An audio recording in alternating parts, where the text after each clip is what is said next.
Bonjour à toutes et à tous. Merci d'être là, connectés aujourd'hui pour assister à cette conférence dont je vais relire l'intitulé Efficacité du travail hybride, transformation numérique, recrutement et rétention des talents. Quels défis pour la fonction finance et l'entreprise après la pandémie. C'est une conférence que nous organisons pour Blackline, leader de la digitalisation de la fonction comptable et financière. Nombre d'entre vous sont des fidèles de nos conférences et de nos actualités. On aurait adoré, comme les années précédentes, pouvoir vous inviter autour d'une table pour se rencontrer et discuter des sujets dont on va parler. Malheureusement, on a pris la décision, dans un contexte toujours un petit peu compliqué au niveau sanitaire, de procéder une dernière fois, on espère, avec ce format de visioconférence. Mais on vous remercie néanmoins d'être présent. Alors, sans plus tarder, je vais peut-être déjà préciser que nous vous invitons, amis journalistes, à vous signaler sur le chat à côté de la vidéo. Et vous pourrez tout au long de la conférence poser des questions sur ce chat et participer. Si par hasard vous n'arrivez pas à accéder au chat, vous pouvez m'envoyer un email, j'y ai accès et on posera les questions à la fin de la conférence. On va tout de suite commencer avec une brève présentation de nos différents intervenants et bien évidemment par Lucie Bordelais. Lucie Bordelais de Blackline, directrice développement IMIE, donc pour l'Europe notamment de Blackline. Lucie, je t'en prie. Bonjour à tous, bonjour à toutes. Merci Arthur. Donc effectivement, c'est un plaisir de vous voir aujourd'hui pour Blackline, de ne pas vous voir, mais de vous parler en tout cas. Donc moi, je suis responsable pour l'Europe de nos clients existants. Et donc en fait, nos enjeux, c'est de comprendre comment ils utilisent nos applications, mais aussi quels sont leurs enjeux de demain et comment on va pouvoir les accompagner dans la transformation des métiers et la transformation de la finance. Voilà, en quelques mots. Merci beaucoup, Lucie. Je propose qu'on continue avec Monsieur Miard. Monsieur Miard, vous pouvez vous présenter en 2 minutes, s'il vous plaît. Merci, bonjour à toutes et à tous. Merci de votre invitation. Alors, moi, je suis Emmanuel Miard, président de la DFCG, l'Association nationale des dirigeants financiers. C'est en quelques mots, c'est une association qui fêtera ses 60 ans en 2023, et qui donc est l'organisation professionnelle de la profession, naturellement. Elle compte à peu près 3500 membres permanents et on a un réseau de participants, d'intervenants à l'ensemble de nos conférences, de nos travaux, d'à peu près 40 000 personnes en France et à l'étranger. À part ça, j'ai une carrière de financier à la fois dans le secteur privé, public et parapublic. J'occupais des fonctions de direction financière, de direction générale et de direction générale adjointe. Et donc, je vous remercie de m'avoir invité. Merci beaucoup, Monsieur Miard. On continue directement avec Monsieur Lamarque. Monsieur Lamarque, vous êtes directeur de l'IAE Paris-Sorbonne et de son master finance. Est-ce que vous pouvez vous présenter en 2 mots, s'il vous plaît? Oui, merci Emmanuel, merci de l'invitation. Je voudrais rappeler juste que l'IAE de Paris, c'est un institut rattaché à la Sorbonne, à l'Université Paris 1 Panthéon-Sorbonne. Nous avons pratiquement 2700 étudiants, dont pas mal à l'étranger, et un master finance avec actuellement à peu près 150 participants, là aussi en France ou à l'étranger. Et je préside actuellement aussi le réseau des IAE, au sein duquel vous avez de nombreux masters en finance, et donc plusieurs, à nouveau, là, centaines, voire milliers d'étudiants dans le domaine financier, puisque ce réseau, c'est à peu près 53 000 étudiants aujourd'hui, et donc on est très attentif évidemment aux évolutions de la fonction finance et ce qui va impacter nos enseignements et le contenu de nos programmes. Merci beaucoup, Monsieur Lamarque. On termine avec Anne-Claude Tessier. Vous êtes associée KPMG spécialisée dans les projets de transformation digitale de la fonction finance. Vous pouvez nous en dire 2 mots peut-être sur votre quotidien, votre organisation? Oui, Anne-Claude Tessier, en effet, je suis associée dans la partie conseil de KPMG. J'ai un parcours où j'ai démarré en fonction de finance en entreprise avec 7 ans de contrôle de gestion et depuis 20 ans en conseil chez KPMG où nous accompagnons les directions financières dans tous leurs enjeux de transformation, que ce soit digitalisation, robotisation, transformation des organisations, au quotidien et bien évidemment aussi en grande collaboration avec nos collègues d'audit pour avoir en compte toutes les évolutions réglementaires et digitales dans l'ensemble de nos métiers. Merci beaucoup, Madame Tessier. Donc voilà, maintenant qu'on a un peu une idée on va dire des forces en présence pour ce débat, on va commencer par vous présenter l'étude que nous avons, menée par Blackline avec le cabinet Census Wide autour de justement cette question de l'avenir de la fonction finance, avec notamment le contexte de la pandémie que nous connaissons tous.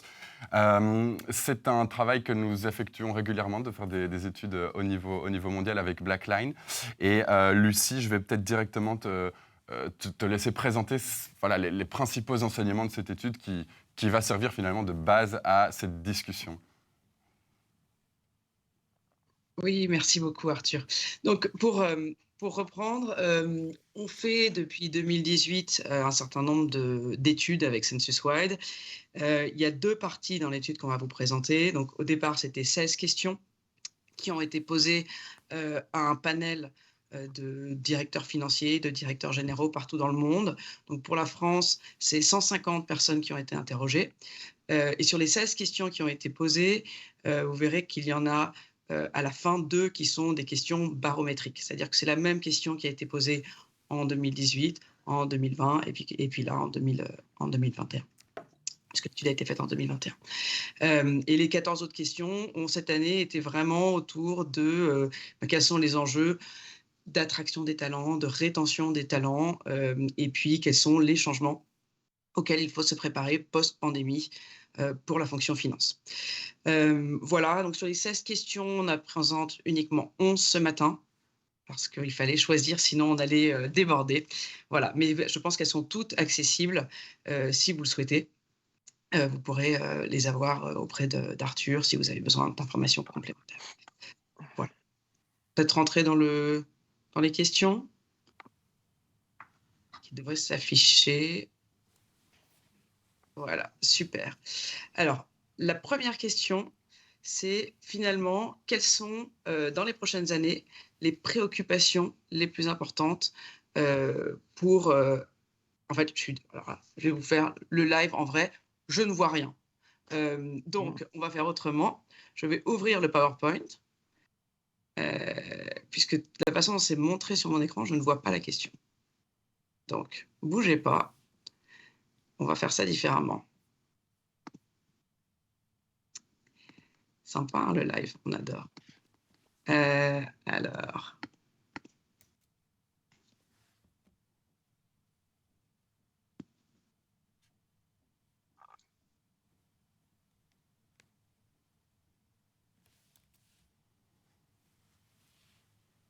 Ouais. Du coup, voilà, on s'excuse évidemment pour ce petit incident de direct. C'est des choses qui arrivent. C'est vrai qu'on a nous accès avec l'écran qui est en plus petit que comme il est affiché chez vous. Et donc voilà. Lucie, tu me dis quand tu es prête? C'est bon. Voilà, bon. je t'en prie. Vas-y. Donc la première question qu'on a posée à ces directeurs financiers, à ces directeurs généraux, c'est pendant les 5 prochaines années, quelles seront vos principales préoccupations business? Et donc, le directeur financier, et c'est plutôt la bonne nouvelle, met en premier que finalement, sa première préoccupation, c'est la robustesse du bilan. Donc, s'assurer que le bilan est assez robuste pour survivre à de futurs événements. Donc, la bonne nouvelle, c'est qu'effectivement, c'est sa fonction régalienne, hein, c'est son métier, la robustesse du bilan. Le point intéressant, c'est que juste derrière, on a s'assurer que les modèles de travail hybride sont productifs et efficaces. En fait, ce qu'on a vu les 2 dernières années, c'est que le travail hybride est devenu la norme. Mais est-ce que c'est efficace? Et partout où on va, la question, partout où moi je vais, les organisations que je rencontre, la question est vraiment au cœur de la suite de la pandémie. Est-ce qu'on va réussir à être et à rester efficace dans ce mode de travail hybride? Donc oui, c'est devenu une normalité. Est-ce que on a les moyens de rendre vraiment ça parfaitement efficace et aussi efficace que possible? Donc, c'est vraiment dans le top des priorités des gens à qui on parle.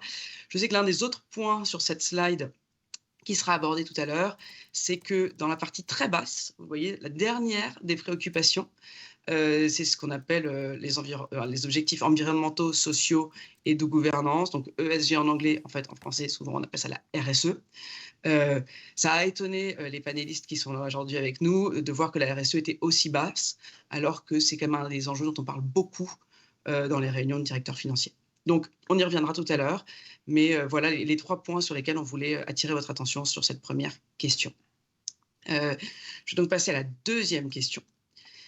qui a été posée donc à ces directeurs financiers. Et alors là, on va se focuser sur les chiffres des professionnels de la finance. On n'a pas regardé dans les directeurs généraux, mais on a regardé vraiment les directeurs financiers. La question est la suivante. À propos des actions que votre entreprise entreprendra dans les 12 prochains mois pour se remettre de la pandémie, lesquelles prévoyez-vous d'entreprendre?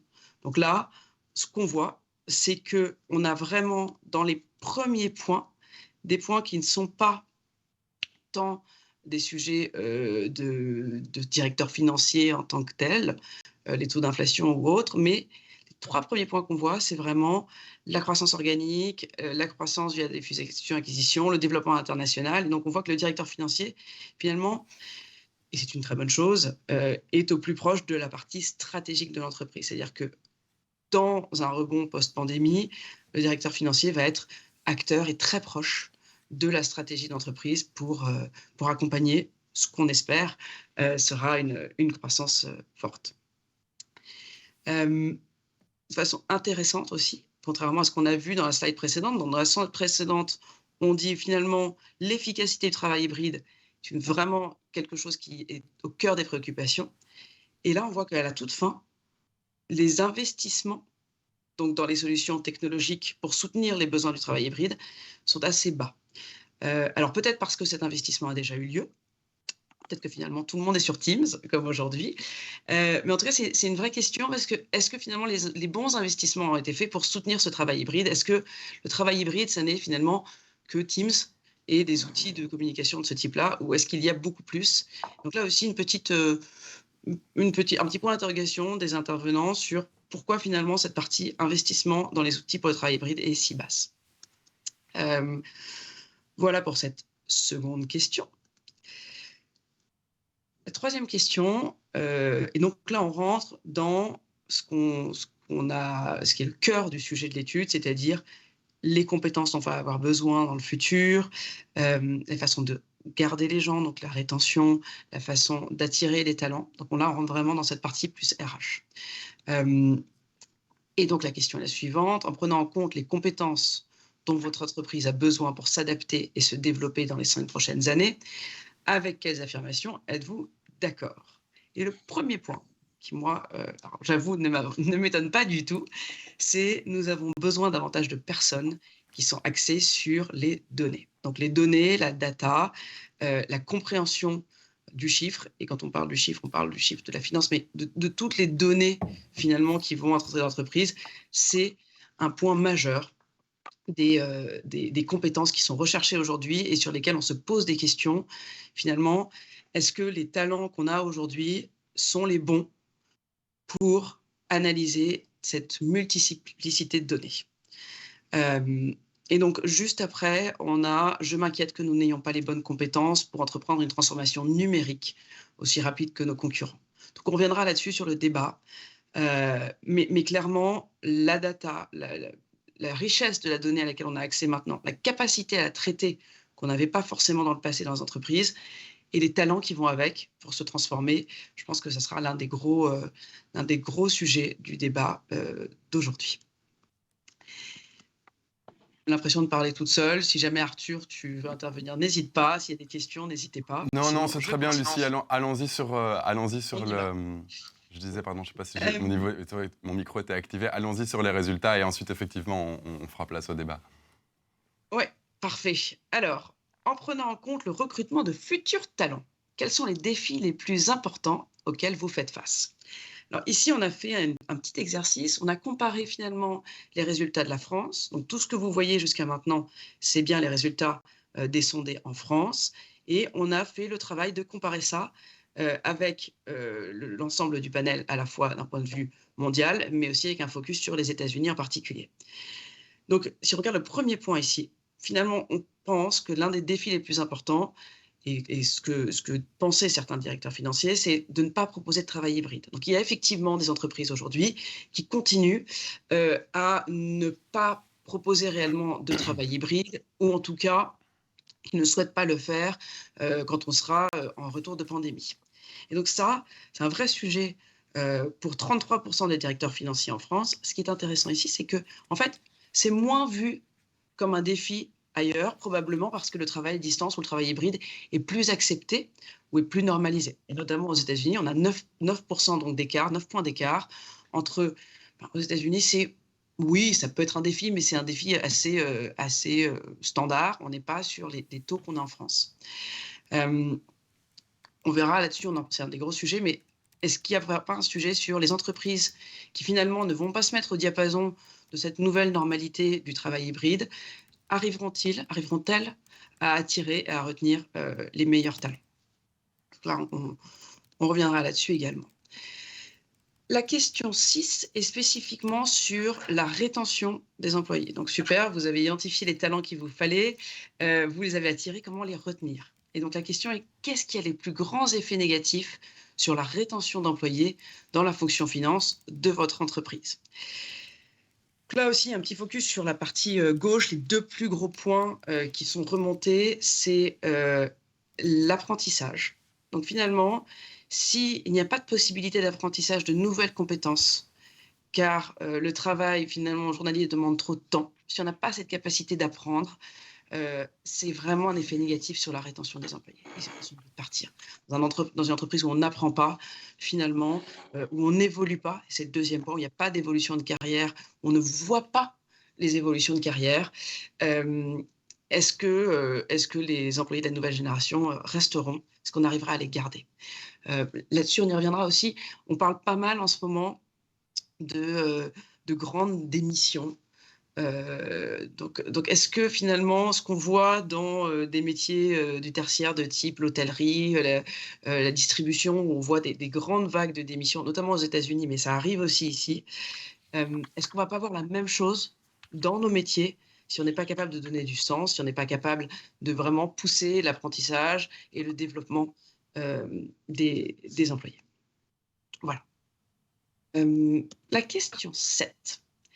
Donc, là, on est aussi sur l'acquisition et la rétention, mais on parle des jeunes talents, donc les fameux millennials, j'imagine. Je ne sais plus s'ils sont jeunes, je ne sais plus à quel point on est jeune, mais en prenant en compte l'acquisition ou la rétention de jeunes talents dans la fonction finance, avec lesquels de ces affirmations êtes-vous d'accord?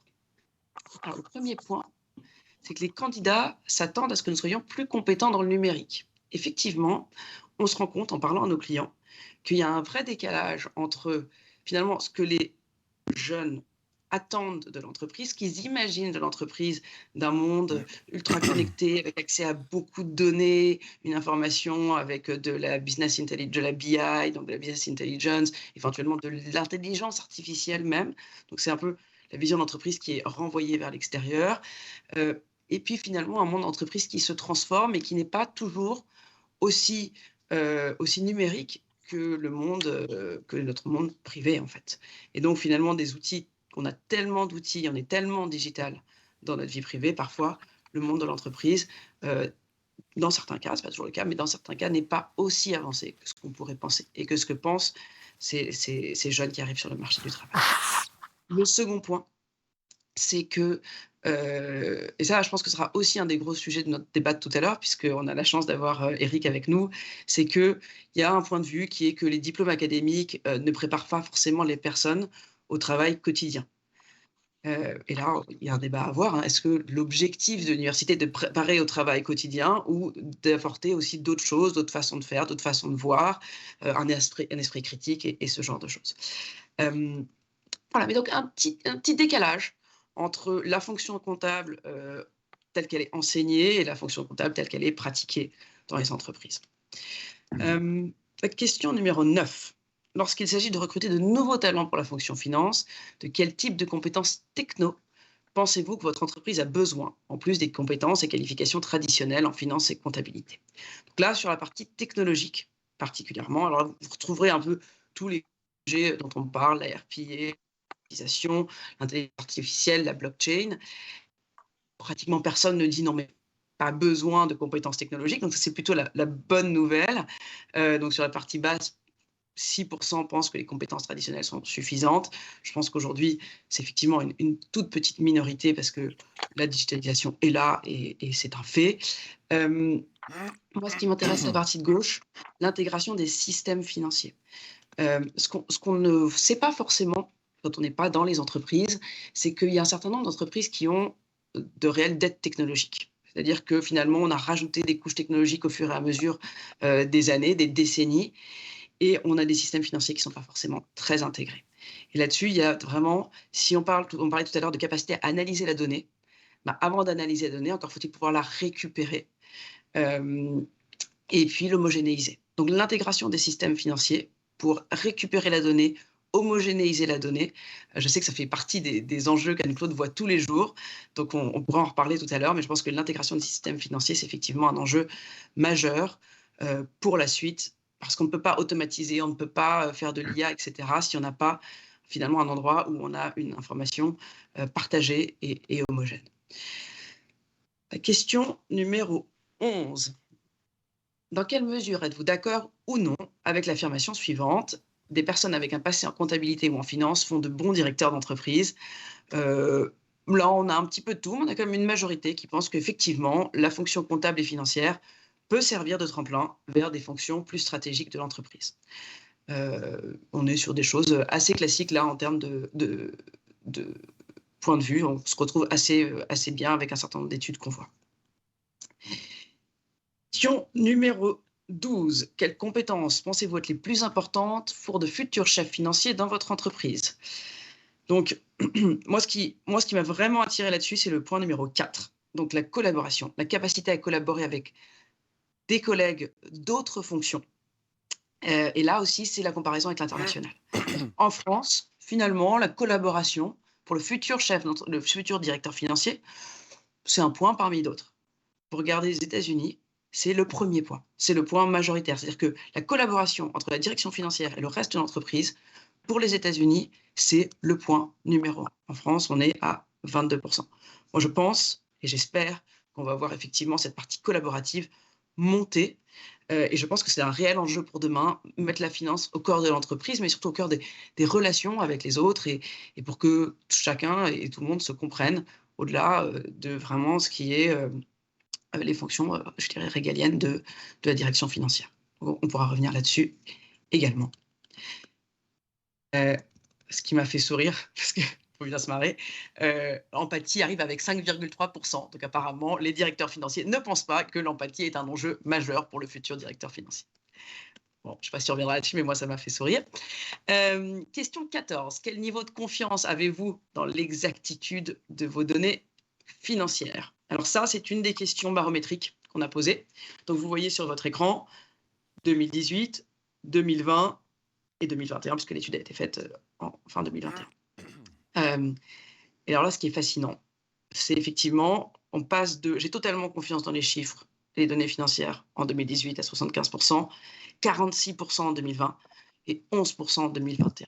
Et donc, je leur fais entièrement confiance, diminue. En revanche, je leur fais relativement confiance, reste semblable à 2020 et beaucoup plus bas que 2010, beaucoup plus haut que 2018 parce que, mais plus bas que je leur fais entièrement confiance.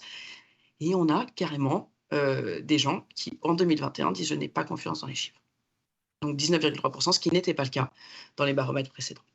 Là aussi, on reviendra sur l'analyse de cette information, mais déjà d'un point de vue barométrique, c'est quand même intéressant. Il y a une baisse de confiance dans l'information financière. Et je pense que c'est assez lié à la pandémie et un climat général de pas beaucoup de confiance, mais là aussi, le débat nous éclairera. Question 15. Alors là, beaucoup de choses pour moi. Si vous ne faites pas entièrement confiance à l'exactitude de vos données financières, pourquoi ? Ce qui est intéressant, peut-être parce que c'est la partie la plus basse, vous avez 3% des personnes qui disent à cause du télétravail. Finalement, le télétravail est rentré dans les mœurs, il semblerait. Et aujourd'hui, si on ne fait pas confiance à l'exactitude des données financières, ce n'est pas à cause du télétravail. En revanche, si vous comparez ça à 2020, il y avait 36%. Donc, c'était la deuxième cause de manque de confiance dans l'exactitude des données financières en 2020, c'était le télétravail. Et donc là, il y a vraiment un changement majeur. Le télétravail, aujourd'hui, semble être rentré dans les mœurs et il semblerait qu'on soit finalement beaucoup plus confiant dans la qualité du travail qui peut sortir du télétravail. Une bonne nouvelle. Et la dernière question avant de passer au débat, avec lesquelles de ces affirmations êtes-vous d'accord? Ce que je retiendrai ici, c'est les deux premiers. Les équipes finance et compta ne ressemblent pas à leur image dans la culture populaire. Donc je ne sais pas quelle image vous avez des équipes finance et compta, mais je pense que c'est une image peut-être un peu vieillotte. Et aujourd'hui, en fait, les comptables ne se voient pas comme ça. Et en fait, ils ne se sentent pas reflétés dans cette image qui peut être mise dans les médias ou autres. Et finalement, je pense qu'ils ont une image assez positive de leur métier. Et ce qui est confirmé par le deuxième point, puisque 30% pensent que les esprits les plus intelligents sont basés en finance. Donc là, je ne ferai pas de commentaire particulier, mais en tout cas, une certaine fierté qui, je trouve, est assez agréable pour finir là-dessus, sur les compétences de demain, l'avenir de ces métiers. Je pense qu'il reste un bel avenir, mais nous pouvons en débattre maintenant. Merci beaucoup, Lucie Bordelais, pour la présentation de ces résultats très intéressants. Évidemment, énormément de choses à dire. On n'a pas pu s'arrêter sur absolument tout. Deux précisions avant qu'on entre dans le débat autour de ces chiffres. Pour ceux peut-être qui nous ont rejoints un peu après le début de cette conférence, j'ai vu que vous étiez nombreux. Premièrement, je rappelle qu'il y a donc deux types de sondés dans cette étude. D'une part, les professionnels de la finance et d'autre part, les cadres dirigeants des entreprises. Que tous les chiffres qui ont été présentés, excepté ceux des deux premières questions, c'était précisé sur les slides, concernent l'ensemble du panel, tandis que les deux premières questions étaient dirigées sur... Enfin, nous avons choisi de présenter les résultats seulement des des professionnels de la finance seulement. Je précise aussi, pour ceux qui auraient été perturbés par ça, que certaines questions n'ont pas été montrées. On a tenté de faire un format assez succinct, hein, parce qu'on sait que les visios, c'est pas toujours idéal quand ça dure trop longtemps, donc voilà pour ces précisions. Alors je propose qu'on entre directement dans le vif du sujet, pardon. Et Lucie, on va peut-être recommencer avec toi pour l'introduire également. C'est que commençons par la partie barométrique. Donc effectivement, pour la troisième fois en 4 ans, Blackline pose la question à ce panel de sondés de savoir est-ce que finalement on a confiance en la fiabilité de ces informations comptables. Est-ce qu'on pense que tout ce qui est dans le reporting financier, dans les chiffres, est-ce que tout est exact? Alors, pourquoi, finalement, est-ce que cette question est si importante pour Blackline? Alors, pour ceux qui ne connaissent pas, donc Blackline, logiciel d'automatisation et de contrôle des données financières. On est né il y a 20 ans maintenant dans un contexte américain assez particulier qui était la crise de 2001, la faillite d'Enron, le scandale financier WorldCom et la mise en place, suite à ces scandales financiers, d'un certain nombre de règles complémentaires, et notamment ce qu'on appelle les lois Sarbanes-Oxley, donc qui mettent finalement beaucoup plus de contrôle autour de la comptabilité et pour s'assurer finalement de la fiabilité des chiffres. Donc, Blackline est né dans ce contexte. Blackline est né aussi dans un contexte où il y avait un début d'externalisation plus massive vers l'Inde, notamment pour les boîtes américaines de l'époque, et donc où on se retrouvait avec des populations comptables qui s'éloignaient et qui se retrouvaient à l'autre bout du monde. Et la technologie de 2000, c'est pas la technologie de 2022. Donc, ce qui nous semble aujourd'hui très très simple, en 2000, l'Inde, c'est encore loin des États-Unis et on a ces grands shared service centers, ces grands centres de services partagés comptables qui se créent à l'autre bout du monde. Et donc, il y a eu un vrai enjeu de quelle était la confiance qu'on pouvait mettre dans ces chiffres et quels étaient les contrôles qu'il fallait mettre pour avoir le bon niveau de visibilité sur des équipes finalement très décentralisées ou loin. Et puis, comment formaliser les contrôles autour de la comptabilité. Et donc, c'est pour ça que Blackline a été créé au départ. C'est pour aider les entreprises à avoir plus de visibilité, plus de contrôle sur les données financières et comptables et sur les processus qui vont avec. Et puis, du coup, notre tagline, c'est « Trust is in the balance ». Donc, la confiance est dans la balance au sens de tous les jours, mais aussi dans la balance comptable, la balance générale. Donc, en fait, si tout notre système économique repose sur la confiance. Si demain, vous pensez que les entreprises et les comptes des entreprises qui sont cotées sont complètement faux, il n'y a plus de confiance. S'il n'y a plus de confiance, il n'y a plus de bourse, il n'y a plus rien. Je veux dire, tout notre système économique est basé sur la confiance. Donc, c'est pour ça que pour nous, c'est très important. Et c'est pour ça qu'on s'est lancé dans ce baromètre. Évidemment, en 2018, on ne pensait pas qu'on allait se prendre une pandémie et que donc on allait avoir des évolutions de chiffres telles qu'on les voit. En fait, et je pense profondément que les évolutions de chiffres qu'on voit sont liées à ce contexte extrêmement particulier de la pandémie. Plus personne n'a confiance dans les politiques, plus personne n'a confiance même dans les experts. Les experts épidémiologistes vous disent quelque chose, il y a toujours quelqu'un pour dire pas du tout, c'est pas vrai. Du coup, le niveau de confiance baisse partout et c'est assez cohérent, je pense, qu'effectivement, du coup, il baisse aussi dans ce type de sondage.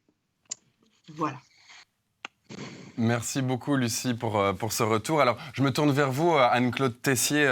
Voilà, avec votre point de vue d'experte, justement, en transformation digitale de la fonction finance, est-ce que certains chiffres en particulier ont attiré votre attention autour de cette question de la finance, effectivement centrale pour la fonction ?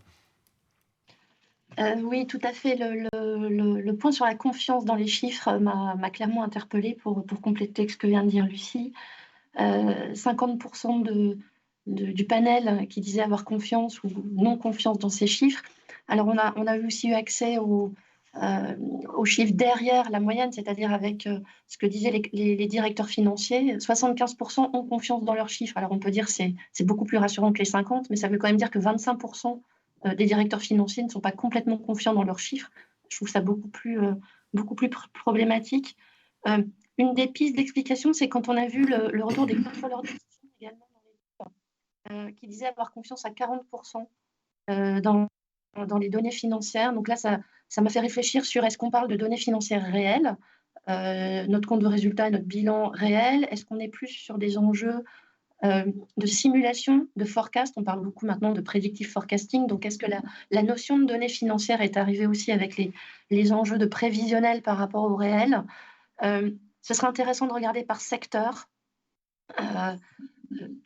Si aussi on a des enjeux de complexité, de normes, de prédictions qui ont cet impact.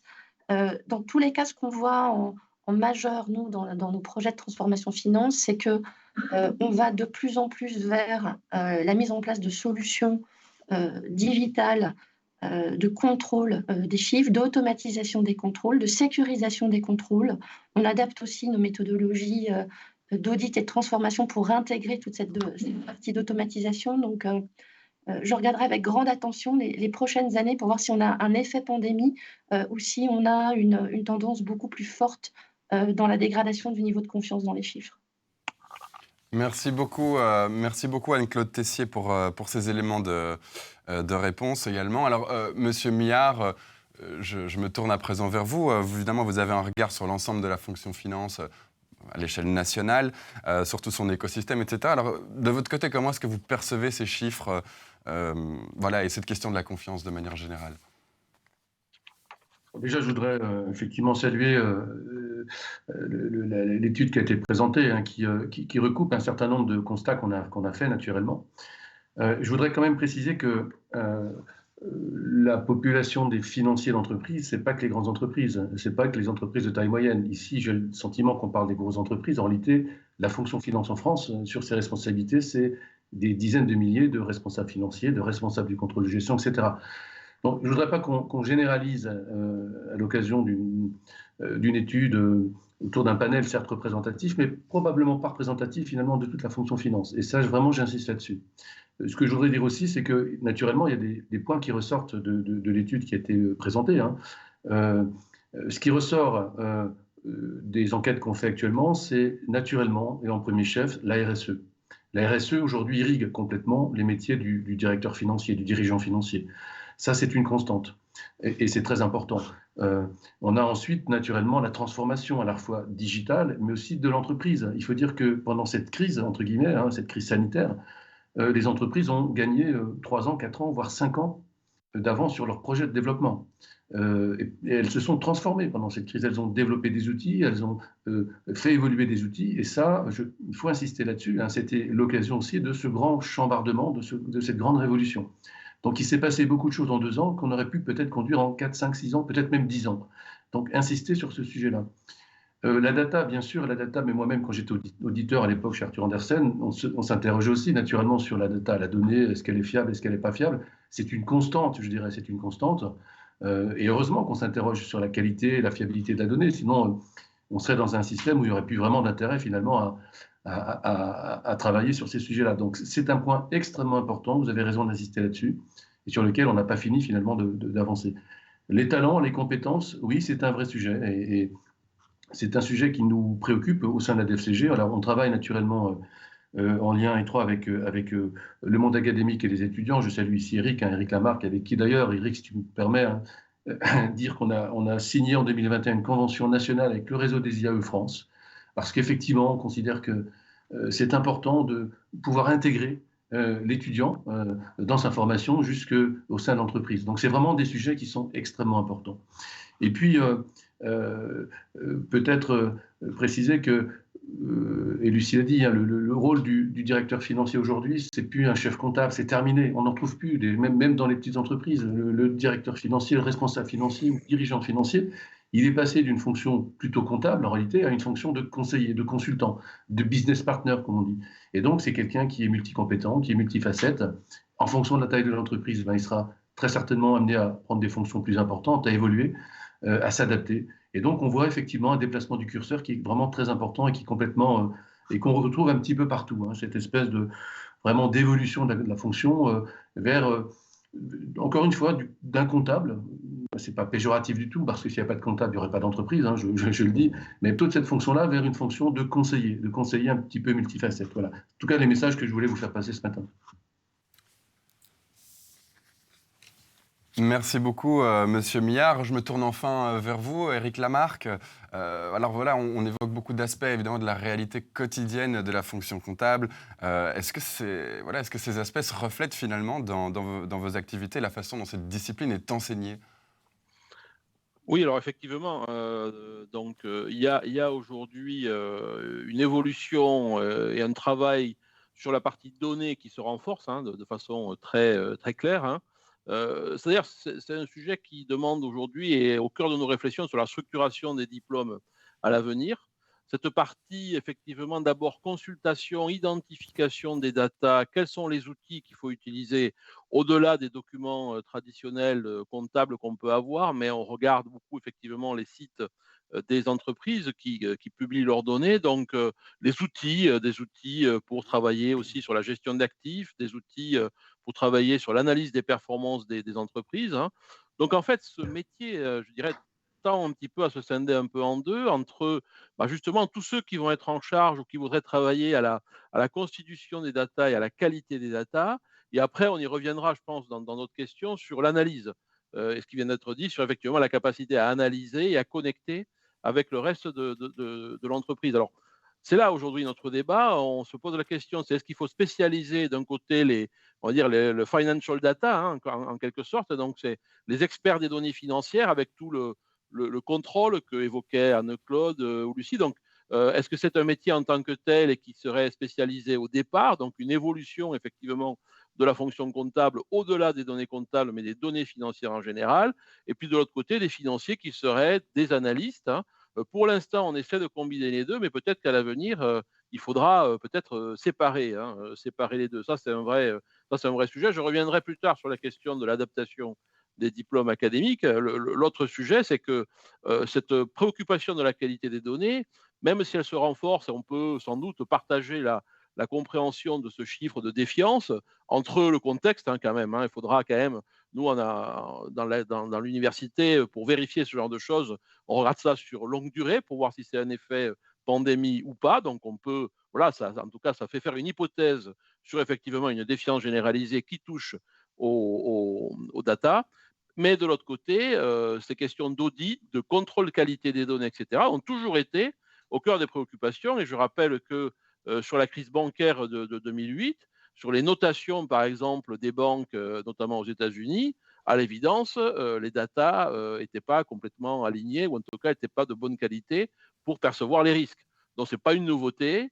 Le contrôle qualité des données, ça a toujours été un sujet, et sans doute qu'il faudra donner davantage de gages sur ce contrôle de qualité. Dans mon domaine, qui est aussi la banque, hein, il y a un règlement du comité de Bâle qui s'appelle qualité des données, le fameux BCBS 239, qui ne se focalise que sur le contrôle de la qualité des données. Merci beaucoup, Monsieur Lamarck, pour ces éléments également apportés au débat. Alors, vous parlez beaucoup de la donnée, hein, ça nous permet une transition assez facile vers la deuxième partie de cette conférence. Donc, c'est vrai que nous, on aimerait bien parler aussi des aspects, et c'était évidemment une partie importante de ce qui ressort de l'étude présentée tout à l'heure par Lucie Bordelais, parler voilà, des aspects qui pourraient aujourd'hui redorer le blason quelque part de la fonction comptable aux yeux des candidats. Alors Lucie, du coup, je vais me retourner vers toi. On parle des données, cette digitalisation finalement de la fonction, est-ce qu'elle peut amener un souffle de modernité qui va effectivement contribuer à redorer ce blason ou en tout cas améliorer son image? Oui. Non, je rigole. Alors oui, effectivement, je pense qu'il y a un enjeu qui est la data, mais il y a aussi des opportunités incroyables. Et l'opportunité, la première, c'est la digitalisation, c'est la technologie. C'est-à-dire que oui, il y a beaucoup de data, mais aussi plein d'outils pour analyser cette information et pour rendre cette analyse intéressante et qui ne soit pas du number crunching où on prend des Excel et on essaye de donner du sens à tout ça, mais utiliser des technologies plus modernes pour effectivement arriver à dégager des choses intéressantes. Et ça, c'est des métiers très intéressants. Donc effectivement, ça peut redonner des perspectives à des gens qui veulent se focaliser sur l'analyse. Je pense aussi qu'il y a une vraie opportunité dans le travail hybride. En fait, il y a une vraie opportunité à faire les choses différemment, à travailler avec d'autres parties de l'organisation. Et donc, redorer le blason, c'est aussi travailler de façon beaucoup plus généralisée avec les autres départements de l'entreprise. Donc, on parlait de collaboration tout à l'heure. Redorer le blason, pour moi, c'est dire finalement, il n'y a pas les financiers quelque part au 8e étage ou au 4e sous-sol, parce que les comptables, c'est plutôt le 4e sous-sol. Donc, il n'y a pas les comptables au 4e sous-sol et le marketing et la com en haut dans les étages. Il faut vraiment arriver à décloisonner l'entreprise. Et je pense que le focus sur la data, je pense aussi que les organisations telles qu'on les voit, où on a de plus en plus d'organisations où on n'a plus, d'une part, les gens qui font et d'autre part, les projets, mais des gens qui font à la fois de la prod et des projets. Donc ça, c'est très intéressant. On peut redonner du sens à ces métiers-là, en changeant la façon dont on fait les métiers. Donc, tout à l'heure, Eric disait, est-ce qu'on va avoir des espèces de spécialisation des grands spécialistes du contrôle et puis de l'autre côté, des gens plus généralistes? Moi, j'espère que ce ne sera pas le cas. Sinon, je pense qu'on va perdre. En fait, on va pas attirer les talents en faisant des choses comme ça. Donc, il faut garder des profils aussi ouverts que possible. Donc, continuez ce que vous faites. Et bon, redorer le blason, je pense que ça passe par ces deux choses. C'est la collaboration avec les autres parties de l'entreprise et puis, effectivement, des métiers où la data est au cœur de tout. Et on parlait de RSC tout à l'heure. La data, c'est la data purement financière, mais les fonctions comptables et financières ont un avenir dans la data non financière, qu'elle soit environnementale, sociétale, etc. Donc, le travail hybride, je me suis un peu avancée. Je sais que j'ai dit ça au début. J'y reviendrai tout à l'heure. Merci beaucoup Lucie. Non, pas de souci, c'est vrai qu'on reparlera un petit peu du travail hybride tout à l'heure parce qu'il y a beaucoup de choses à dire forcément par les temps qui courent. Alors Emmanuel Millard, moi j'ai une question très simple et en même temps je pense très importante à propos de cette image parfois endossée par la fonction finance. On parlait tout à l'heure de son image dans la culture populaire, etc. Est-ce que c'est quelque chose... est-ce que c'est quelque chose que vous remarquez, vous, au quotidien? Et on parlait aussi de son manque d'évolutivité parfois dans les chiffres de l'étude. Est-ce que ce sont des aspects que vous retrouvez dans votre activité? Pas complètement. Non, pas complètement. Je pense que déjà, la fonction finance, et je voudrais saluer d'ailleurs les financiers d'entreprise pendant cette crise, hein, qui ont, comme on dit, tenu la baraque. Ça a été une période extrêmement compliquée, hein. Je l'ai vécu avec plusieurs milliers de salariés du jour au lendemain, devoir externaliser tout le monde. Et on a vu l'agilité finalement du financier qui n'était pas vraiment à démontrer en réalité. Là où on a aussi, pendant cette crise, je prends cette image, on a vu deux fonctions qui ont vraiment explosé pendant cette crise. C'est naturellement la DRH, parce que les DRH ont été, je les salue, hein, j'ai d'excellentes relations avec nos collègues de la NDRH, mais c'est l'occasion de les saluer parce qu'ils ont également fait montre d'agilité exceptionnelle pendant cette période. Et puis les DSI, hein, les DSI ont été sur le pont. Ces trois fonctions au sein de l'entreprise pendant cette crise, finalement, se sont révélées, se sont rapprochées aussi, je le dis, parce qu'on parle de direction financière qui n'est pas complètement intégrée. C'est vrai, ça c'est vrai, c'est un constat. Mais encore une fois, c'est un constat qui évolue. C'est-à-dire que la direction financière, elle a toujours eu une place un peu particulière dans l'entreprise, hein. On l'a dit tout à l'heure, c'est vrai qu'elle est à la fois celle qui valide des options stratégiques, qui conseille ou qui donne, oui, qui valide des options stratégiques, qui va conseiller le président, le directeur général sur un certain nombre d'options. Et donc, cette fonction, elle est importante.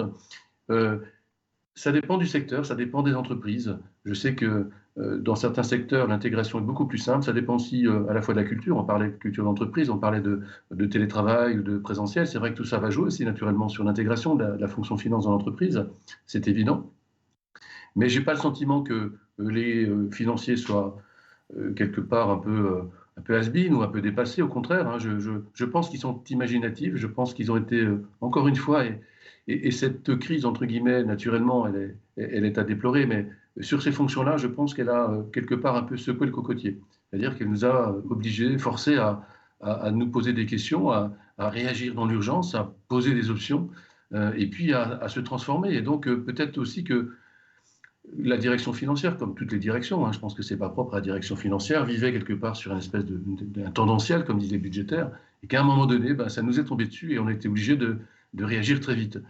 Et ça, je voudrais le saluer au nom de la profession parce que c'est une capacité d'adaptation. C'est vrai que parfois on dit que les comptables, les financiers sont des gens un peu austères. C'est pas vrai.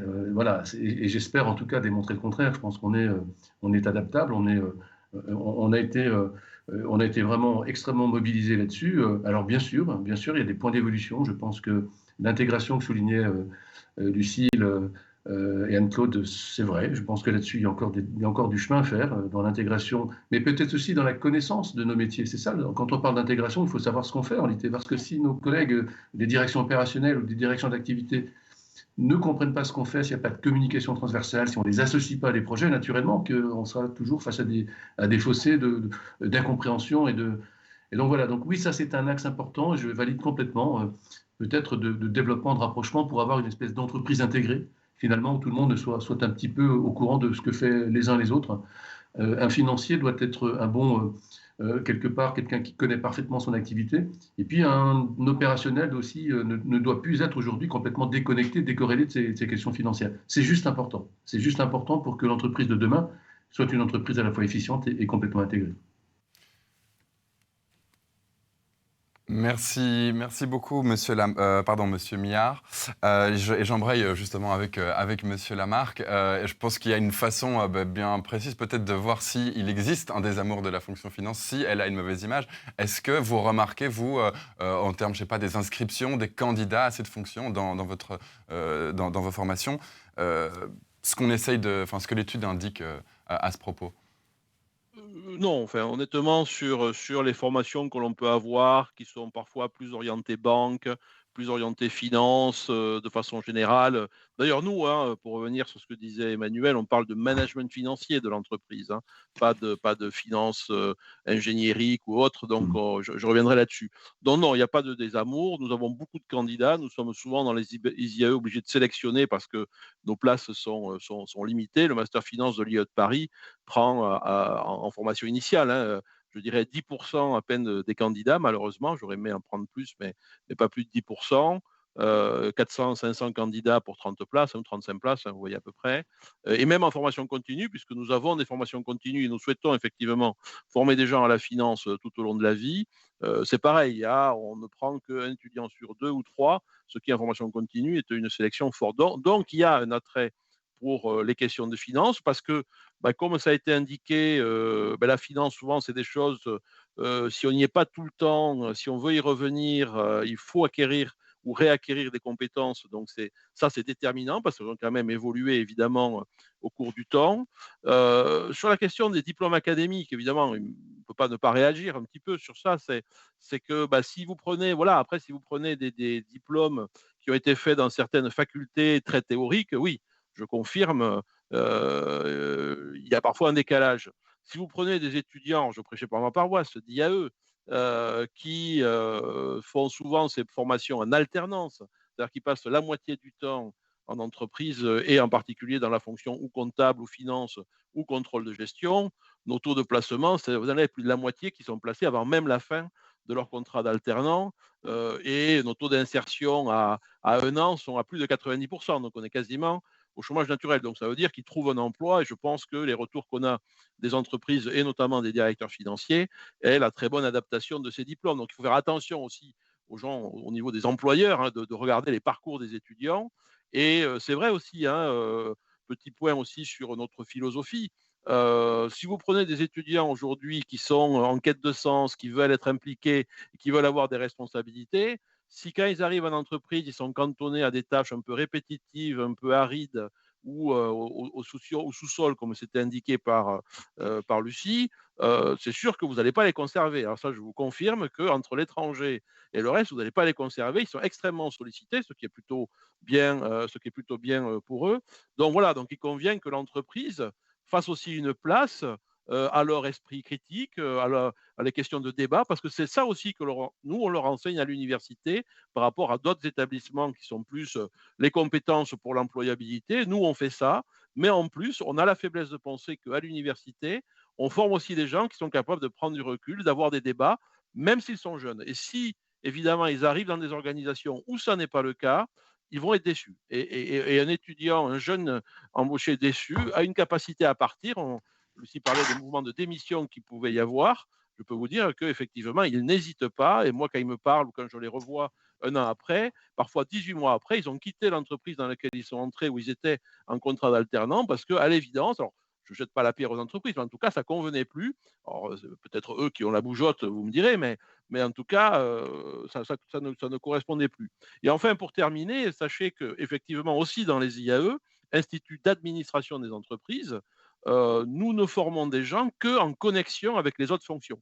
C'est-à-dire que d'une part, on forme des gens dans les masters de finance ou de banque et on regarde un petit peu les conséquences de leurs analyses et l'origine des problèmes financiers dans le fonctionnement quotidien de l'entreprise. Donc ça, c'est une caractéristique des diplômes de finance en IAE. Là où vous avez des diplômes de finance dans d'autres filières, notamment plus économiques, où on va être sur des super spécialistes qui sont effectivement déconnectés du reste des organisations ou du reste des entreprises. Et là, effectivement, ça pose un peu plus de problème. Et c'est aussi après dans l'entreprise à dire que cette connexion, elle est absolument nécessaire. Donc, cette vision d'une finance connectée au développement de l'entreprise, c'est clairement le cas. Et enfin, je terminerai en disant, attention, moi, les jeunes, quand ils reviennent souvent ou quand on les fait témoigner quelques mois après, quand ils viennent chercher leur diplôme, ils nous disent parfois, attention, la digitalisation qu'on voit dans certaines entreprises, peut-être c'est vrai les moyennes ou les petites, elle n'est pas complètement faite. Ils trouvent souvent les outils pas terribles, les interfaces pas terribles.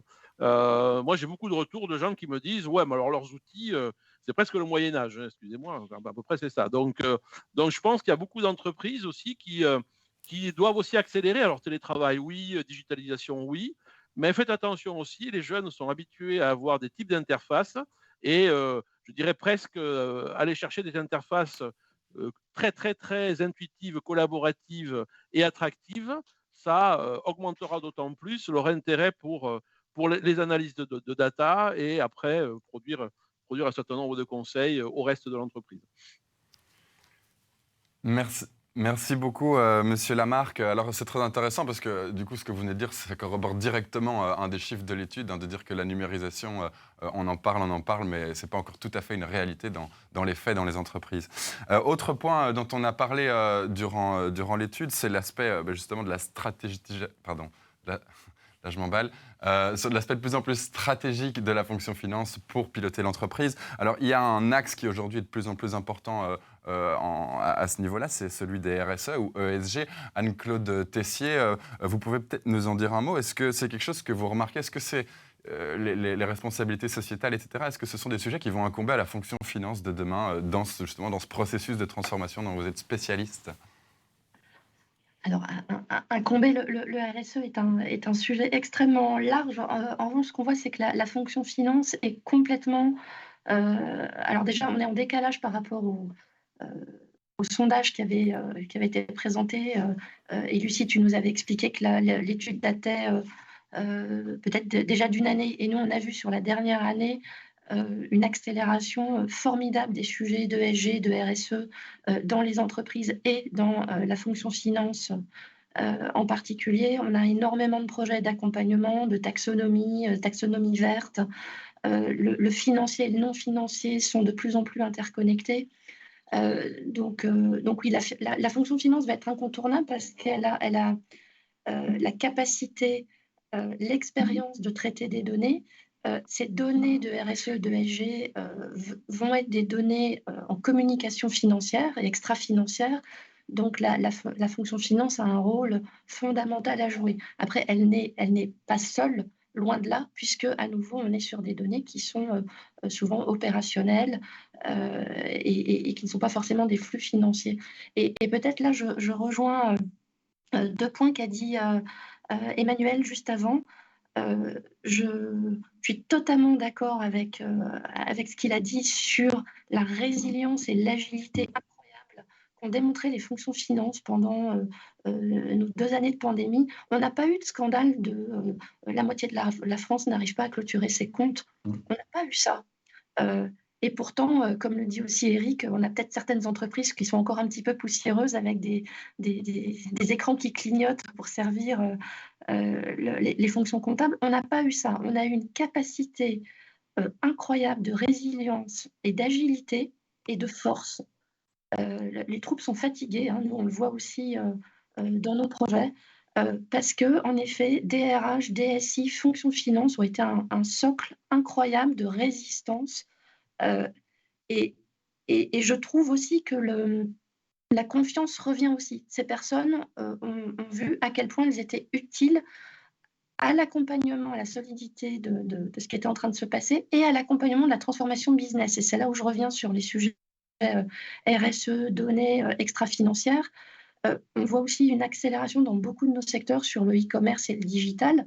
Et on a aussi, on le voit sur l'accélération des transformations digitales de l'entreprise pour accompagner en finance, ce qui se reflète sur le business model des entreprises. Donc, pour revenir sur le point Arthur, sur la partie RSE, incontournable la fonction finance, oui, seule en collaboration, enfin pas seule, et bien évidemment en collaboration. Et on le voit aussi, c'est mon dernier point où je rebondis sur la partie silo que citaient Emmanuel et Eric dans la formation. On traite aussi les projets aujourd'hui beaucoup plus. On n'est plus en silo. On regarde vraiment nos processus qu'on appelle en end-to-end, de bout en bout. Et donc, autour de la table, on a l'opérationnel qui va générer une transaction, le financier qui voit quel impact financier a cette transaction. Ça peut repartir à l'opérationnel, au market, au commerce derrière. Et c'est comme ça qu'on regarde nos process. Et moi, je crois beaucoup à la vertu de cette nouvelle manière de travailler qui existe déjà depuis quelques temps, mais qui s'est aussi accélérée avec la digitalisation. Merci beaucoup Anne-Claude Tessier. Alors, rapide précision sur ce que vous venez de dire à propos de la date de l'étude. Elle ne date pas d'il y a 1 an, d'il y a quelques mois. C'est vrai que les choses, donc de 2021, donc l'année dernière, effectivement. Et c'est vrai que les choses évoluent très rapidement. Donc, je pense que c'est ce que vous vouliez dire en disant que ça avait déjà évolué depuis. Alors, rapide parenthèse aussi pour vous rappeler que vous pouvez poser des questions sur le chat si vous le désirez ou par email. Si vous ne parvenez pas à utiliser le chat. On est un petit peu en retard sur le planning, donc on va essayer d'accélérer un petit peu et de conclure relativement rapidement. Lucie Bordelais, tu l'évoquais tout à l'heure, le travail hybride aujourd'hui paraît presque comme un chantier qui est déjà terminé. Quand même un petit mot sur l'importance du travail hybride pour la fonction comptable ? Ouais, je pense qu'on voit des choses arriver qu'on n'imaginait pas il y a assez peu de temps. Donc, par exemple, moi, j'ai un client anglais qui est au fin fond de la campagne anglaise, avec un petit centre de services partagé avec des comptables qui sont là depuis 15 ans et qui sont, grosso modo, des gens qui ne bougent jamais. Et donc, il avait une stabilité incroyable de ses équipes. Et il me dit, maintenant, avec le télétravail, finalement, ces gens peuvent être employés à Londres. Il suffit d'y aller 1 fois par semaine. Et ils ont beau être au milieu de la campagne, ils disent, pendant 2h30, je suis à Londres, je serai payé 20% de plus. Allez, je vais faire ce move. Donc, on va avoir finalement, je pense, un marché du travail qui va continuer à bouger énormément du fait du télétravail. Et on va voir des comportements des employés qui vont changer. Donc, on a tous des exemples, je pense, de gens qui étaient parisiens et qui sont partis en province. Je crois que c'est une espèce de mouvement incroyable vers la province ces 2 dernières années. Mais on a aussi des employés qui vont potentiellement faire beaucoup plus de trajets pour aller au bureau parce qu'ils n'ont pas besoin d'y aller tous les jours. Et donc, on est en train de voir des phénomènes qu'on ne voyait pas du tout, et des entreprises qui sont confrontées à des phénomènes qu'elles ne connaissaient pas. Elles avaient tellement l'habitude d'avoir leurs employés qui étaient complètement qui ne pouvaient pas bouger, quoi. Alors que maintenant, ils vont pouvoir bouger. Donc je pense que on n'a pas complètement mesuré l'impact que ça va avoir et pendant combien de temps. Parce qu'on parlait d'efficacité du travail hybride. Si on revient à 2 jours, 3 jours par semaine sur place, ben, on aura moins ces effets-là. Mais je pense qu'on va avoir des choses se passer et pas forcément les mêmes dans tous les pays et pas forcément les mêmes dans toutes les industries. Les industries qui vont bouger moins vite que d'autres, quel impact ça aura sur leur attractivité, time will tell. Mais voilà, moi, c'est ça qui m'intéresse pour la suite, c'est finalement quel va être l'impact. Est-ce que l'employé va en sortir gagnant? Parce que c'est un peu l'impression qu'on a, on peut travailler d'un peu où on veut, etc. Ou est-ce que l'entreprise va en sortir gagnant, ou est-ce que tout le monde va en sortir gagnant? Évidemment, tout le monde espère que ça va être win-win. On verra. Merci beaucoup. Merci beaucoup, Lucie Bordelais. On arrive du coup à la troisième partie de ce débat, mais qui va surtout servir de conclusion. Finalement, les premières questions de l'enquête portent sur le futur de la fonction finance. Emmanuel Miard, je me tourne vers vous. Comment est-ce que vous auriez envie de conclure sur cette partie, quoi, sur les priorités de la fonction finance pour les mois qui vont arriver? Je dirais que le métier, quelle que soit la taille de l'entreprise, quelle que soit la fonction, le métier de responsable financier, directeur financier, dirigeant financier, va profondément changer dans les mois qui viennent, dans les années qui viennent. J'en suis intimement convaincu. Il va changer d'une part parce que la RSE va débarquer, va déferler dans les entreprises avec une force importante. Et puis aujourd'hui, dans les entreprises, seules aujourd'hui les directions financières sont en capacité de porter ces projets-là. Pourquoi? Parce que ce sont des indicateurs, parce qu'on n'a pas encore aujourd'hui complètement intégré l'impact dans les systèmes d'information, dans les schémas comptables de la RSE. Donc on est au début de tout ça en réalité. Sauf que, heureusement ou malheureusement, ce sont les financiers qui porteront ces projets-là. Donc là-dessus, ça va profondément changer le métier classique. Je parlais du comptable, sans aucune... mais c'est vrai que ça va complètement changer les curseurs, bouger les curseurs. Et donc il faut intégrer dans les cursus, je pense, notamment universitaires des écoles, cette dimension, parce que ça va changer profondément la façon de piloter l'entreprise, de gouverner l'entreprise, de présenter des projets, d'intégrer les projets, etc. Donc moi, je pense que le métier de financier de demain, encore une fois, et de demain, et c'est pas après-demain, c'est demain, c'est-à-dire dans quelques mois, va connaître des changements qui sont liés à la RSE, et puis aussi notamment la digitalisation, la transformation de la fonction finance. Aujourd'hui, les outils évoluent extrêmement vite.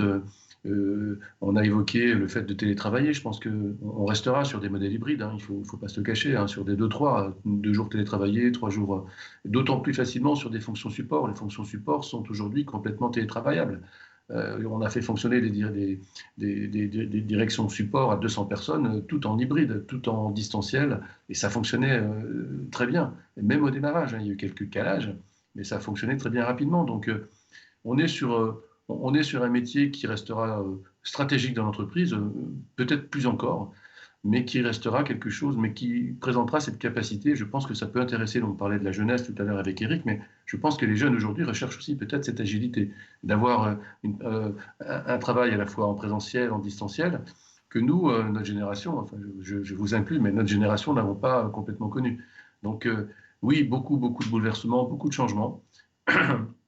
Et c'est très bien parce que cette profession avait besoin aussi quelque part de se remettre un peu en question. Et moi, je pense que c'est très bien et ça augure vraiment de choses tout à fait positives pour la suite.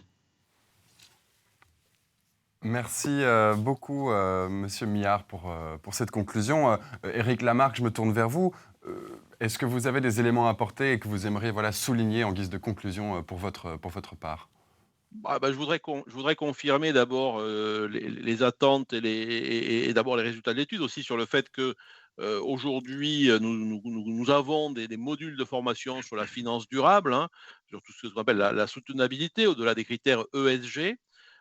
J'appelle cependant aussi à être attentif parce qu'on parlait de la qualité des données financières. Attention aussi à la qualité des évaluations ESG, on va dire, comme on dit maintenant, extra-financiers.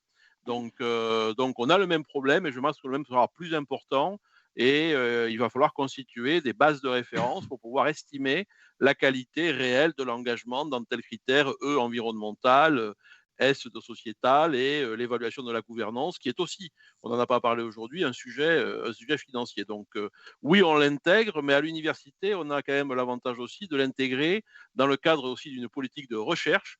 C'est pour ça évidemment que je promeus le côté universitaire, hein, parce que quand on enseigne quelque chose à des gens qui après vont aller travailler, on essaye de vérifier par nos propres outils de vérification, de qualité de données et de respect de critères scientifiques, hein, pour ce qu'on va enseigner sur ces nouveaux domaines, donc ESG ou autres, hein, eh bien, ça ait une validité, que ce ne soit pas de l'idéologie de telle ou telle personne qui soit présentée à nos étudiants. Donc nous, le défi, c'est d'accompagner par la formation ces évolutions de la fonction finance, cette ouverture vers donc, ces critères ESG, également cette ouverture vers ce qu'on appelle les soft skills qui ont été présentés sur compréhension de la stratégie, compréhension de l'environnement économique et financier, compréhension aussi des questions juridiques et fiscales qui tournent autour des sujets financiers et sur lesquels il faut être capable de les connecter, au-delà de la connexion avec les fonctions de l'entreprise, c'est également la connexion avec les sujets proches qui impactent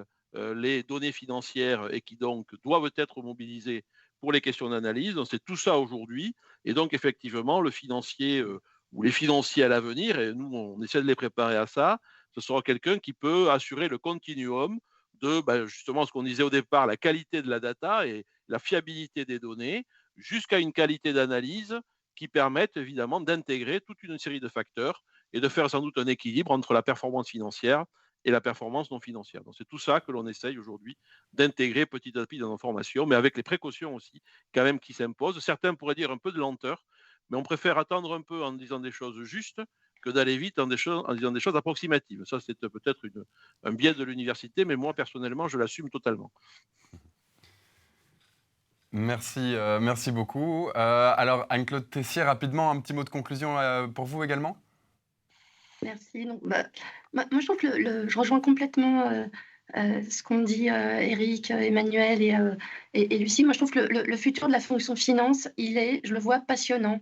Passionnant parce que digital, opérationnel, end-to-end, comme je l'ai dit tout à l'heure, avec beaucoup plus d'interconnexion avec l'opérationnel, avec des données non financières, donc encore plus de sens. Et avec un élément indispensable, c'est que ne pas perdre ce qui fait aujourd'hui nos forces et les forces de la fonction finance, c'est cette capacité de contrôle, d'analyse, de justesse, de rigueur, de processus. Mais ça, combiné avec tous les enjeux de transformation qui arrivent, moi, je trouve que voilà, la route qui est devant cette fonction finance est vraiment passionnante. Et peut-être un mot sur le travail hybride. Je crois complètement à l'hybride, je ne crois absolument pas au tout distanciel, parce que justement, on est en perpétuelle transformation, et autant on peut arriver complètement en distanciel à faire ce qu'on faisait depuis 6 mois, 1 an, 15 ans, autant les défis qui nous attendent de transformation, d'interconnexion, de collaboration avec les autres départements de l'entreprise, là, on a besoin d'être sur site, d'être ensemble, d'avoir le lien, de réfléchir ensemble et de co-construire. Et c'est ça, pour moi, notre avenir fonction finance. Merci beaucoup, Anne-Claude Tessier. C'est un futur très enthousiasmant, effectivement, pour la fonction finance. Bonne nouvelle. Lucie Bordelais, Blackline porte cette étude et tu es Blackline ici. Un mot de conclusion finale pour cet exposé, s'il te plaît. Moi, je suis absolument ravie de la qualité des intervenants, ce qui me permet de ne pas faire de conclusion. Je pense que tout a été dit très très bien par Anne-Claude, je ne l'aurais pas mieux dit, et par Eric, et évidemment par Emmanuel. Donc, écoutez, Blackline est absolument ravie que vous soyez venus aujourd'hui, en tout cas, et que vous ayez accepté l'invitation, accepté de répondre et d'analyser cette étude avec nous. Merci, parce que c'est 4 éclairages, 3 éclairages et le mien, très différents et très intéressants. Et donc, le mot de la fin, c'est merci. Merci beaucoup, Lucie, pour cette conclusion. Alors, moi, j'en profite évidemment pour remercier aussi tous nos journalistes qui sont connectés pour s'intéresser à ce sujet avec nous. Vous savez qu'on reste disponible pour en discuter par après. On n'a pas énormément de questions sur le chat. Je vais quand même rapidement poser celles qui sont arrivées, en nous excusant pour le retard et l'estimation un petit peu ambitieuse qu'on avait faite de la matière et de la durée de cet exposé. Donc, on nous demande notamment, alors je ne sais pas qui va pouvoir répondre, peut-être Monsieur Lamarque ou Monsieur Miard, mais une question ici sur les salaires. Constatez-vous une inflation salariale en 2022 et dans quelle proportion? Donc, j'imagine que ça veut dire, voilà, comment évolue la fonction comptable à ce niveau-là? Pour les recrutements, nous sommes sur des niveaux de salaire qui, non, il n'y a pas eu d'inflation, hein, de mon point de vue, hein. La plupart des salaires à la sortie, on fait des études, hein, au niveau des salaires, hein. La plupart des salaires, alors après, selon la ville, etc., c'est entre 35 et 40 K, hein, la plupart du temps, pour nos étudiants sortant avec un niveau master de finance.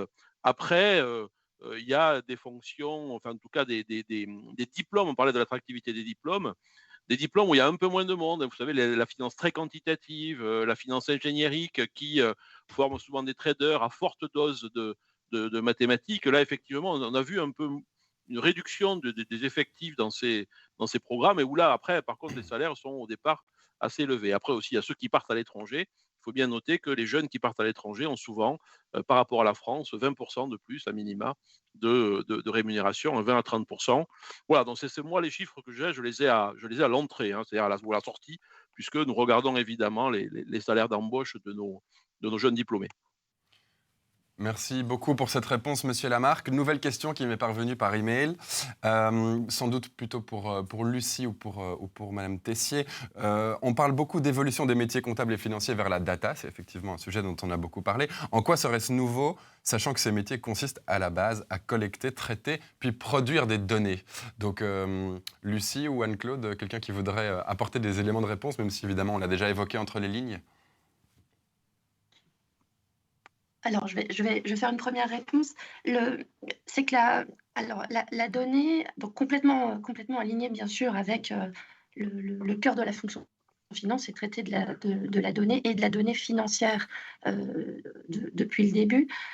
Ce qu'on voit un petit peu différemment, c'est en premier les données non financières ou tous les signaux externes à l'entreprise, parce que la fonction finance traite énormément de données, mais souvent des données internes à l'entreprise, des flux qui passent à l'intérieur de l'entreprise. Ce qu'on voit aujourd'hui beaucoup plus, c'est qu'on a les données externes à l'entreprise. On a, par exemple, chez KPMG, des outils d'analyse qui nous permettent de simuler du chiffre d'affaires de restaurants, de boutiques de retail et de pouvoir identifier avec des signaux de météo, de passage, d'autres bâtiments ou d'autres boutiques qui sont situés juste à côté, quel impact ces signaux externes à l'entreprise pourraient avoir sur les données internes de l'entreprise. Ça, c'est complètement nouveau et c'est la fonction finance qui, à un moment, doit être capable de projeter. Donc, on est beaucoup plus dans le prédictif, prévisionnel, budgétaire, forecast, là, dans ce qu'on voit comme enjeu de la donnée. Le deuxième élément qui est complètement différent par rapport à avant, c'est l'immédiateté de la donnée et l'immédiateté des analyses que veulent avoir les gens du métier, les contrôleurs de gestion, surtout les opérationnels. Quand moi j'ai démarré en contrôle de gestion il y a 25 ans, donc je me mets dans la même catégorie d'âge qu'Emmanuel, on clôturait en 6 jours la comptabilité et on avait généralement 1 mois de retard pour sortir notre reporting de gestion. Ça, c'était il y a 25 ans. Aujourd'hui, on s'attend à du temps réel. Alors ça, c'est ce que disait Eric, dans le digital des jeunes diplômés, on a tout sur son iPhone aujourd'hui en 2 clics. Pourquoi on va attendre 1 mois et demi pour avoir les résultats de sa clôture et de son pilotage en interne? Donc ça change complètement les enjeux de données pour la fonction de finance. L'extra-financier, l'externe et le real-time, le temps réel. Merci beaucoup Anne-Claude Tessier pour cette réponse. Dernière question que je vais adresser à Lucie Bordelais. Ça te permettra de faire une conclusion finale. On a beaucoup parlé de la confiance. On sait que c'est le sujet de Blackline, on en disait tout à l'heure. On parle de la confiance envers les données, envers les chiffres financiers. Qu'en est-il de la confiance finalement envers l'humain, la qualité du management? Est-ce que c'est pour répondre à certaines failles dans cette éventualité que Blackline invente et développe ces solutions? L'outil ne remplacera jamais le manager. Soyons très, très clairs. Euh, alors là, je pense que c'est une question. En fait, je pense que c'est une question RH. La façon dont je la comprends, c'est une question RH. Effectivement, face à des nouvelles populations qui arrivent sur le marché, qui ont besoin d'avoir du sens, qui ont besoin que leur métier leur donne de l'ouverture, etc. Je pense que les managers doivent s'adapter. Et on voit des évolutions dans nos clients. Il y a certains managers, notamment des managers comptables à l'ancienne, finalement, qui sont très orientés sur voilà, le travail qu'il y a à faire, il y a tant de tâches, etc. Et la partie managériale n'est pas forcément très bien faite ou n'a pas été enseignée en tant que telle. Je pense qu'il y a des efforts de plus en plus, effectivement, de dire au manager, en fait, l'un des enjeux du manager, c'est de garder les employés. C'est pas juste de faire le travail. Et là-dessus, moi, j'étais chez KPMG aussi, donc je suis passée par là. Et je pense que notamment dans les cabinets et dans les endroits où il y a beaucoup de stress et ces environnements-là, il y a des enjeux qui changent. Le manager n'est plus simplement là pour faire le travail, le manager est là aussi pour donner du sens, le manager est là pour donner de la confiance, pour expliquer pour ce qu'on fait. Donc, est-ce qu'il y a le changement du rôle du manager financier? Oui, ça peut être l'étude de l'année prochaine. Euh, et est-ce qu'il aide à avoir confiance dans ce métier, dans l'avenir de ce métier et dans ce qu'on en sort peut-être. Très belle conclusion, Lucie. Merci beaucoup. Alors, je vous remercie une nouvelle fois à tous les intervenants d'être venus apporter votre pierre à l'édifice de cette conférence et bien évidemment à nos journalistes d'avoir participé. Je précise qu'un communiqué de presse reprenant les résultats de l'étude et ses principaux enseignements sera diffusé dans la foulée ce matin. Si vous ne l'avez pas d'ici 2 heures, ce n'est pas normal, donc contactez-nous. Et il sera également possible de visionner le replay avec un lien qui sera mentionné dans le communiqué de presse et évidemment d'avoir accès à l'intégralité et de la présentation et des chiffres de l'étude. Je ne vous retiens pas plus longtemps, je vous remercie d'avoir assisté à cette conférence et je vous souhaite une très bonne journée.